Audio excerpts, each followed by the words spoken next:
Hey everyone, Sir Dux Lancelot here. We're going to continue our tutorial. If you haven't seen the first one, make sure you go back and watch the early game tutorial. This is now going to take us from that early game on to bigger things. So we've got our first few cities. Now what do? We're going to talk about expanding even further. We're going to talk about districts. If you enjoy the content, don't forget to like and subscribe. Well, if you're not planning to go to early war, you're going to want to expand during this time. And that means getting more cities settled. So pretty soon after you get that early empire civic, you're going to want to slot in the colonization card, which is going to give you an extra 50% production towards settlers. In new cities, you're probably going to want to start with monuments or districts. And if you're in monumentality, you'll want to buy some builders in those cities too. Or if you have ancestral hall, you may get a builder for free in each city. So get your luxuries improved, your strategic resources improved, stuff like that. Common mistake at this point is building wonders. Don't lose sight of your districts. And if you do go for a wonder or two at this point, make sure they're really impactful, like Colosseum or pyramids, something really strong. A good goal is to get 7 to 8 cities settled by the end of the classical era. A stronger player may be able to do even more than that. If you're a little more of a beginner, it may be a struggle to get that many. Another good benchmark is, say, to have like 6 cities settled by turn 60, 7 by turn 70, 8 by turn 80 on standard speed. But again, don't limit yourself to that. And then a bit later on, probably sometime in the medieval era, you're going to want to have like all your 12 plus cities settled. You want to get that settling done early, because the later a city is settled, the less impact it's actually going to have on the game. And the reason I say 12 plus cities is because it's probably going to take at least that many cities to start one-turning those later game techs and civics, which is kind of what we're going for here. To trying to optimize, we're going to want to get to that point. And if you're going to war, if you did that early war path, then you're going to have at least that many cities if you're on track for winning, because you'll be conquering cities. I'm not going to go into too much depth on pantheons. The best choice for Pantheon often depends on a lot of different factors, like what civ you're playing, what the map looks like, what your strategy is. Sometimes a Pantheon is central to a game, like Dance of the Aurora with Russia and work ethic. Or sometimes a Pantheon is just very incidental and hardly even worth mentioning, and you just kind of pick the best one that's available. It really just depends. Now, that said, the Religious Settlements Pantheon is probably the best one in the game.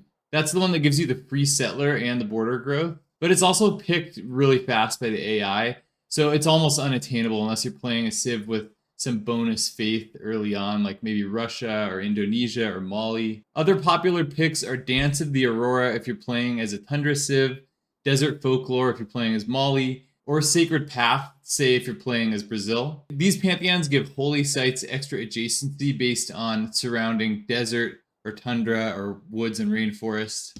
And these pantheons can combine with the work ethic belief, which gives your holy sites production for their adjacency, which really enhances your early production potential. Note that games played with these kinds of strategies are really in a league of their own. They're really overpowered. Another popular combination could be Khmer with River Goddess. That's +2 amenities and +2 housing to cities with a holy site adjacent to a river. Those are some of the stronger Pantheon options. The other Pantheons are probably a bit more situational. Now let's discuss religion. Religion is a really important aspect of the game. Without a religion, you're probably slowing your game down. The AI loves to rush choral music and feed the world. So if you want either of those two beliefs, and they're two of the more powerful ones, then you're going to have to get a really early holy site. You may even have to project for religion. Still, I would say work ethic is the most powerful religious belief in the game, but it's only good if you're pairing it with one of those previously mentioned adjacency pantheons. And the AI doesn't rush this. You don't have to run holy site projects to get this. There are some other sort of niche strategies around some of the other religious beliefs, like Jesuit education allows you to buy theater and campus buildings with faith. Sometimes you can pick, if you have some faith going, you can pick a different dedication than monumentality and then just spend that faith on those buildings. You'll probably want to do that like medieval or Renaissance era. Reliquaries gives you triple faith and tourism from relics. So if you have some way to get relics in the game, then that could be a way to win a really fast culture victory. And then Zen meditation is kind of like a good later pick. And if you're maybe only building one holy site and your amenities are a bit low, you can get that, spread your religion to your cities, and you get an extra amenity. Now, what we just discussed were all the follower beliefs. When you found a religion, you get two picks, two beliefs you get to pick. So you're going to want one of those follower beliefs. And then your second belief should probably be a founder belief. A few good founder beliefs are world church, which gives you an extra culture for every 4 followers of your religion. Cross-cultural dialogue, which gives you an extra science for every 4 followers. Sacred places, which gives you science, culture, gold, and faith in cities with wonders. There's some other niche beliefs around envoys and stuff like that. You can, if you're playing with a civ that gets a lot of envoys, you may want one of those. And then, of course, there are the worship and enhancer beliefs. These are usually less impactful, so I won't go into too much depth. At some point, if you have a lot of holy sites, you're going to want a worship belief that's going to give you a tier 3 holy site building that you can build. And then there's a big exception here to these being less impactful, and that's crusade. Crusade is really strong. It's an enhancer belief that gives you plus 10 combat strength when fighting in enemy cities that have your religion. It can be absolutely game-breaking. In fact, some of the fastest science speedruns involve using crusade. Now let's talk districts a little bit. This is really where it depends a lot on your strategy. So if you're going for a science victory, you're going to have one district strategy. If you're going for a culture victory, you'll have another.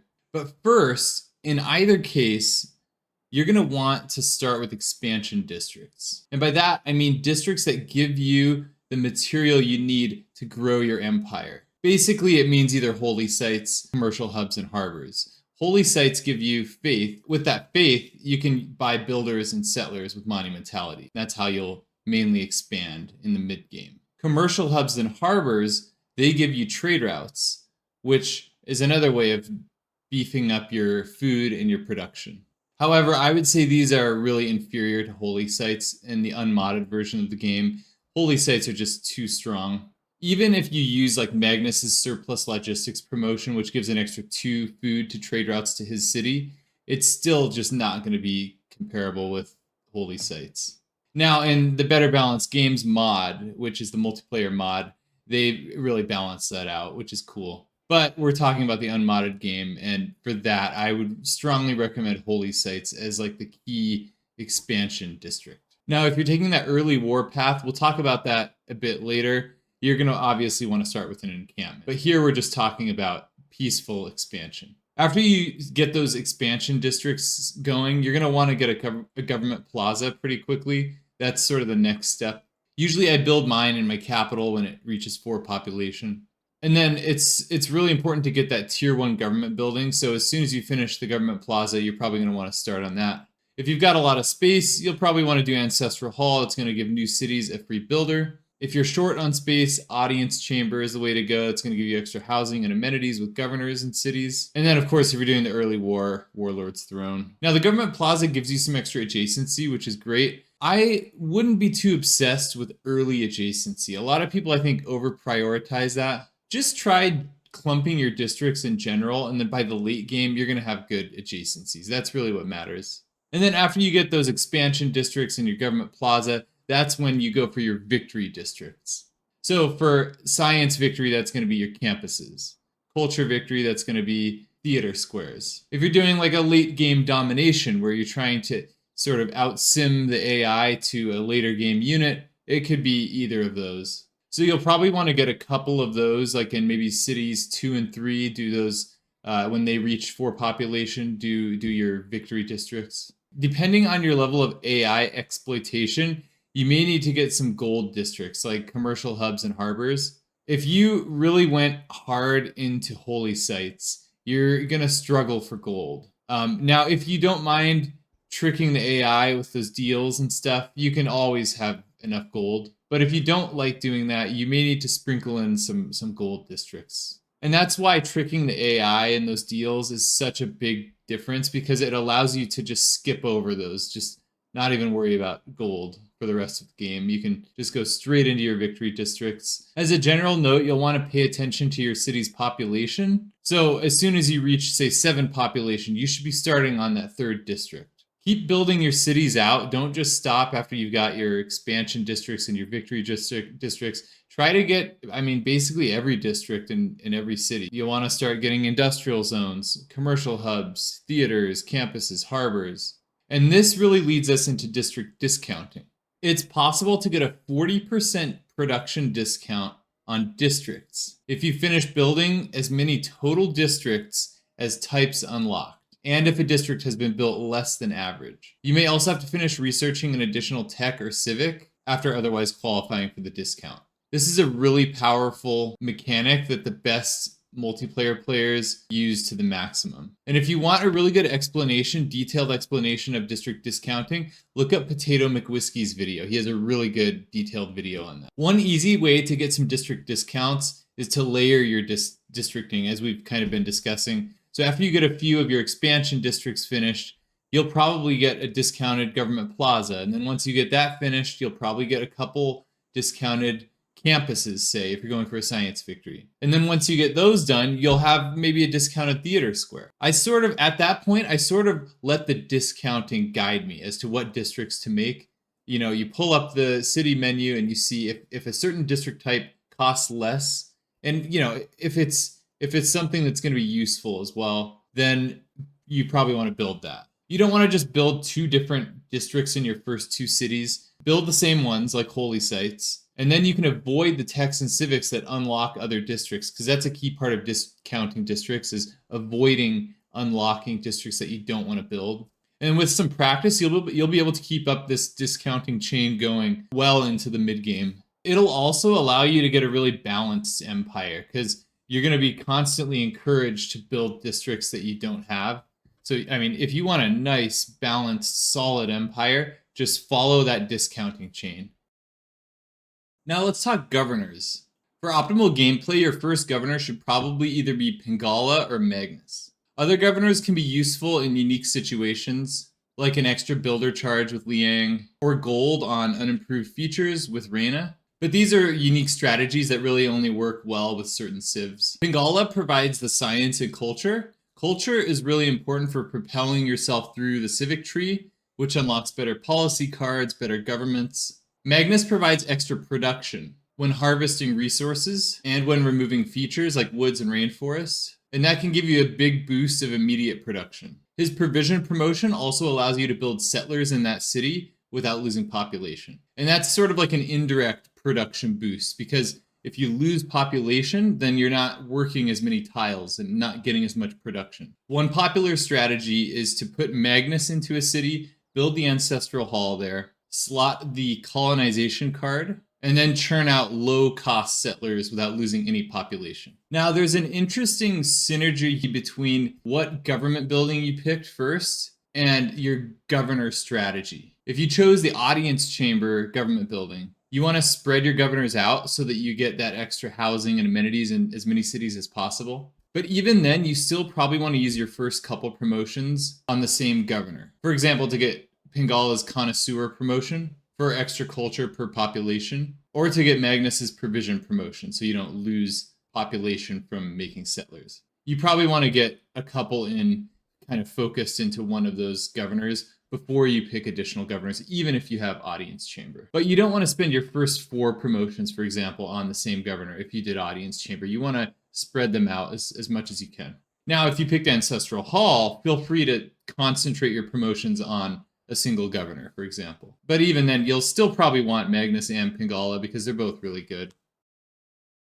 Let's discuss dedications now, specifically Golden Age dedications. First is monumentality. Monumentality is usually the optimal decision, even if you don't have much faith. It allows you to buy settlers and builders with faith, gives you a 30% discount on the builders, and that discount applies to gold buying them as well for some reason, and it gives those builders +2 movement. So it's really hard for any other dedication to compete with that. Honestly, this is available from Classical through Renaissance era. You should probably just pick that for all 3 of the first eras.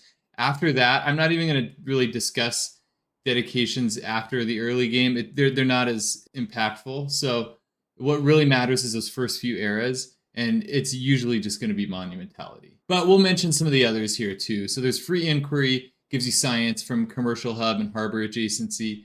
It's a decent pick for a naval civ, really, but not really for any other civ.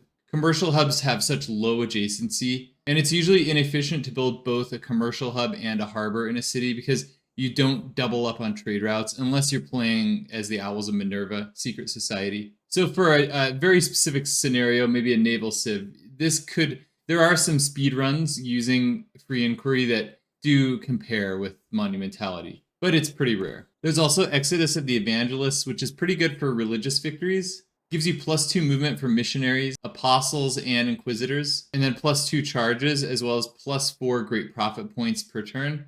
Can be really good for fast scouting, which is really important. And then finally, there's Pen, Brush, and Voice. This is usually just an inferior dedication. Gives only 1 culture per specialty district. That's just not enough to compete with monumentality and free inquiry.